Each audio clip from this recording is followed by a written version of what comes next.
இரவு நேரம் அமைதியாக இருக்கும். ஆனால் அந்த அமைதியில் தான் மனிதன் தன்னுடைய உண்மையான குரலை கேட்கிறான். நாள் முழுக்க நடந்த கஷ்டங்கள், தோல்விகள், சோர்வுகள் எல்லாம் இந்த நேரத்தில் நினைவுகள் உன்னை உடைக்க வந்தவை அல்ல, உன்னை உருவாக்க வந்தவை.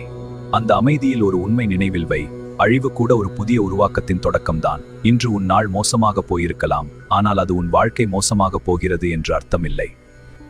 இன்று நீ சோர்ந்திருக்கலாம், ஆனால் உன் கனவுகள் இன்னும் உயிருடன் இருக்கின்றன. இந்த இரவு உன்னை ஓய்வெடுக்க சொல்லுகிறது, ஆனால் உன் கனவுகளை விட்டுவிட சொல்லவில்லை.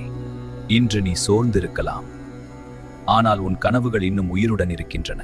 இந்த இரவு உன்னை ஓய்வெடுக்க சொல்லுகிறது, ஆனால் உன் கனவுகளை விட்டுவிட சொல்லவில்லை. அதனால் நினைவில் வை, இன்று தூங்கு, ஆனால் நாளை எழுந்தவுடன் மீண்டும் போராடு.